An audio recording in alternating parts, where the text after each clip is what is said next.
आतंकियों के यार पर योगी का प्रहार। और जिस प्रदेश से यूपी की सत्ता आजमगढ़ वाया अहमदाबाद।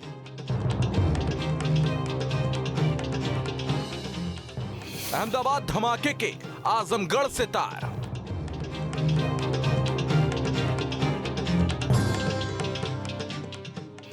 आतंकवादी से रिश्ते पर घिरे समाजवादी।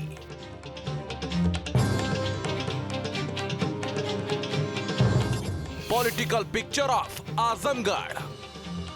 तीसरे दौर की वोटिंग से पहले ही बीजेपी ने बड़ा दांव चला है और ऐसा माना जा रहा है कि अगर बीजेपी अपनी रणनीति में सफल रही तो आने वाले चरणों में विपक्ष को जबरदस्त वोट की चोट देखने को मिल सकती है। पॉलिटिकल पिक्चर में आजमगढ़ का रण अब बेहद रोमांचक हो गया है, क्योंकि अब यूपी चुनावों में राष्ट्रवाद की एंट्री हो गई है। एक तरफ है विपक्ष जो मुस्लिम वोट बैंक का हिमायती बढ़ने की पूरी फिराक में है, तो दूसरी तरफ है बीजेपी जो लगातार विपक्ष की हर रणनीति पर पानी फेरने की कोशिशों में है। कानपुर में एक चुनावी रैली को संबोधित करते हुए सीएम योगी आदित्यनाथ ने समाजवादी पार्टी पर अब तक का सबसे बड़ा हमला बोला है और आतंकवादी के परिवार के साथ एसपी का रिश्ता बताया है। सीएम योगी ने कहा कि अहमदाबाद सीरियल ब्लास्ट केस में फांसी की सजा पाने वाले आजमगढ़ के आतंकवादी के पिता और परिवार का समाजवादी पार्टी के साथ ताल्लुक है। अहमदाबाद में एक सीरियल ब्लास्ट हुआ थे, कई लोग मारे गए थे और भाइयों बहनों, उस सीरियल ब्लास्ट की घटना के लिए जो आतंकी जिम्मेदार थे उसमें आजमगढ़ के संजरपुर का भी एक आतंकवादी था। और इससे भी गंभीर बात है, उस आतंकवादी को आज वहां की माननीय न्यायालय ने मृत्युदंड की सजा दी है।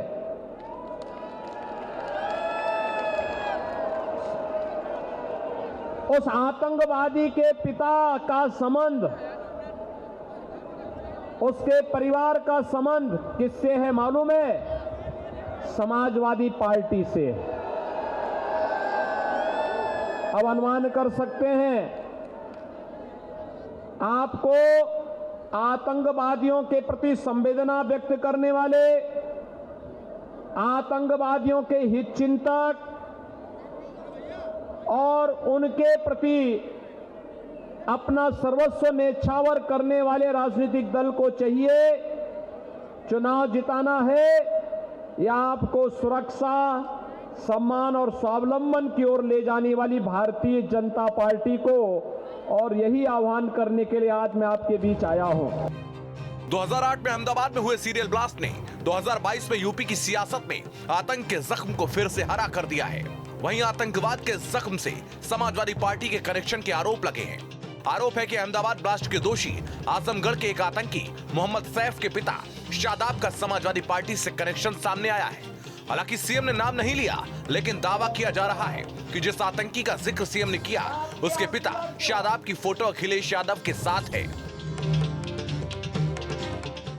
मुख्यमंत्री योगी आदित्यनाथ ने चुनावी रैली में अखिलेश पर तंज कसा और कहा कि 2012 में अखिलेश ने मुख्यमंत्री बनते ही सबसे पहले अयोध्या, लखनऊ और वाराणसी बम ब्लास्ट के आरोपियों पर दर्ज मुकदमे हटाने वाली फाइल पर साइन किए थे।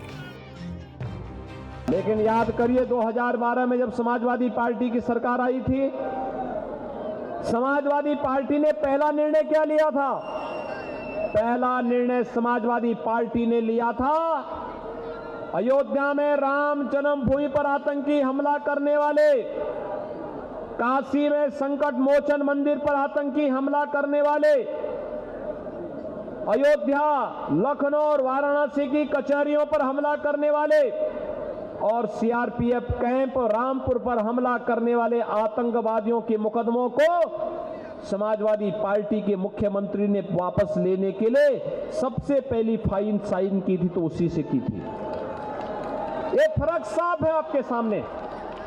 एक तरफ प्रदेश के विकास को गति देने वाली, बिना भेदभाव के प्रदेश के अंदर विकास की प्रक्रिया को तेजी के साथ आगे बढ़ाने वाली, गांव के लिए, गरीब के लिए, नगर के लिए नौजवान के लिए, महिलाओं के लिए और समाज के प्रत्येक तबके के लिए विकास की प्रक्रिया को आगे बढ़ाने वाली भारतीय जनता पार्टी की सरकार है।